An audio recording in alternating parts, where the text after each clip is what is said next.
والذين هم على صلواتهم يحافظون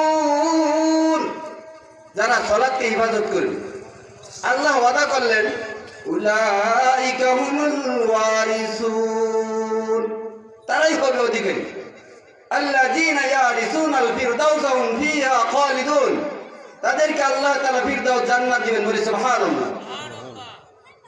আবু দাউদ 430 নম্বর হাদিস قال الله تعالى إني فرضت على أمتي 5 صلوات وحدت عندي أحدا أنه من جاء يحافظ عليهن لوقتهن أدخلته الجنة ومن لم يحافظ عليهن فلا أحد له عندي আল্লাহ তাআলা বলেন নবীর উম্মতের উপর 5 ওয়াক্ত সালাতকে ফরজ করা হয়েছে যে ব্যক্তি সময় মতো আদায় করিবে যে ব্যক্তি সময় মতো সালাতকে হিফাজত করিবে আল্লাহ তাআলা ওয়াদা করলেন অঙ্গীকার করলেন প্রতিশ্রুতি দিলেন তাকে আল্লাহ জান্নাত দিবেন বলি সুবহানাল্লাহ। আর যে ব্যক্তি সালাতকে হিফাজত করলো না তার উপর আল্লাহ তাআলার কোনো ওয়াদা নাই প্রতিশ্রুতি নাই।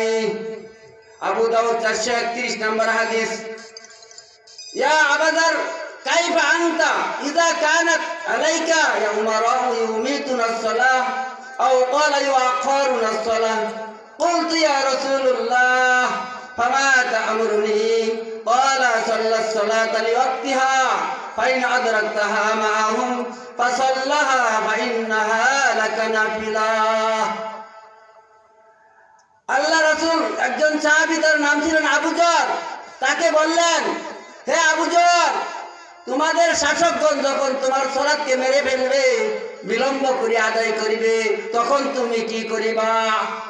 আবু যর বললেন ইয়া রাসূলুল্লাহ আপনি আমাকে নসিহত করুন।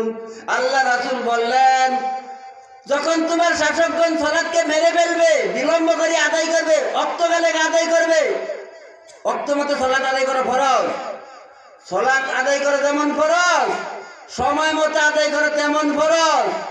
আল্লাহ রাসূল আবু যরকে বুঝাইলেন ওয়াক্ত হওয়ার সাথে সাথে তুমি একাই সালাত আদায় করে নিবা। যদি তোমার শাসকগণ সালাতকে বিলম্ব করে আদায় করে যদি তোমার শাসকগণ সালাতকে মেরে ফেলে দেয় অনেক মানুষ জোহরের টাইম আসে 12টা 11:45 50-এ 1:30টায় নামাজ পড়ে আছে কিনা না ভাই? জোহরের নামাজে রক্ত আসে 11:55 আর তারা আদায় করে 1:30টায় কোনো কোনো জায়গায় 2টায় আদায় করে 11:55 আইলো টাইম আমি আজান দিই মসজিদে 12টায় নামাজ শেষ করি 12:30টায়। আমরা আসরের নামাজ আওয়াল টাইমে পড়ি মাগরিবের নামাজ সকল মসজিদে ঠিক টাইমে পড়ে কিন্তু জোহরের সালাত বিলম্ব করিয়া পড়ে জোহরের সালাত মৃত্যু সালাত। রাসূল বললেন আমি বলি নাই ইয়া আবাদার কাইফা আনতা ইযা কানাত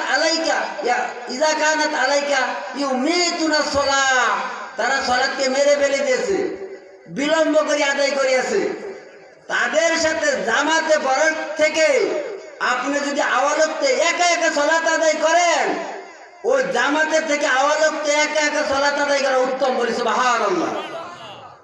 এই হাদিস দ্বারা বুঝাইলেন তোমাদের শাসকগণ তোমাদের মসজিদের কমিটি ইমাম সাহেব যদি সালাতের টাইম দেরি করে যেইভাবে ওয়াক্ত আসছে সেইভাবে যদি সালাত আদায় না করে তাহলে তুমি তাদের জামাতের অপেক্ষা থাকিবা না তাদের জামাতের আজানের অপেক্ষায় থাকিবা না। তোমরা কি করবা ওয়াক্ত হওয়ার সাথে সাথে ওয়াক্ত দিনা ফরজ ওয়াক্ত হওয়ার সাথে সাথে তোমরা সালাত আদায় করে নিবা তাহলে জামাতের দেখিও আল্লাহ তাআলা তোমাকে দিয়া দিবেন বলি সুবহানাল্লাহ। আবার অন্য এক হাদিস দ্বারা বুঝাইছে আল্লাহ রাসূল মান সামিয়া নিদা ফালাম ইয়াতি ফালা সালাতাল্লাহ তার সালাত নেই।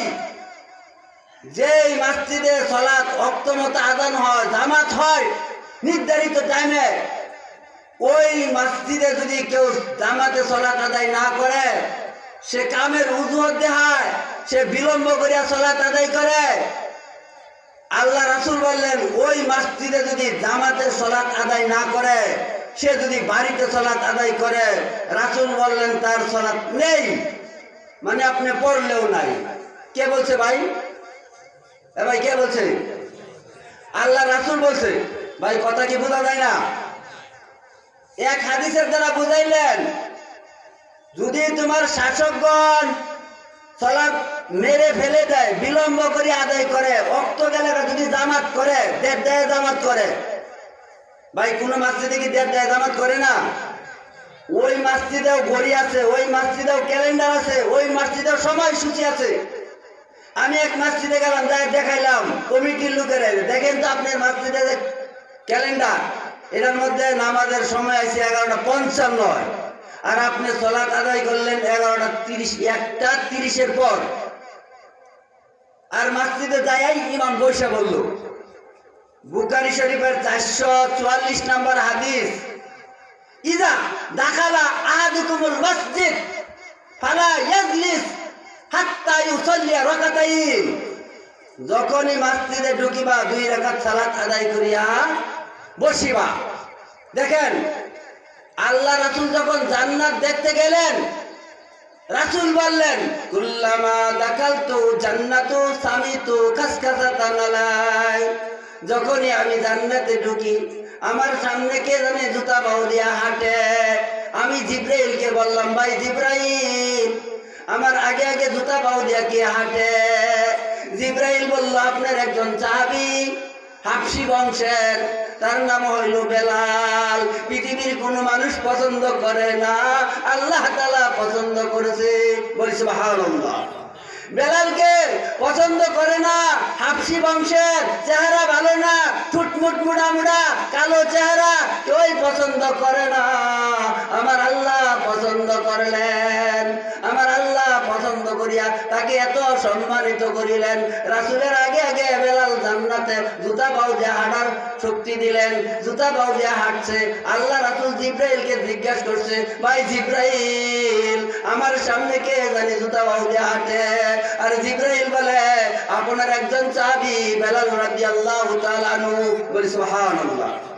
আল্লাহ রাসূল জান্নাত জাহান্নাম দেখার পর, মেরাজের থেকে আসার পর বেলালকে জিজ্ঞেস করলেন, বেলাল তুমি কি আমল করো, তোমার এত মর্যাদা আল্লাহ দিয়েছে?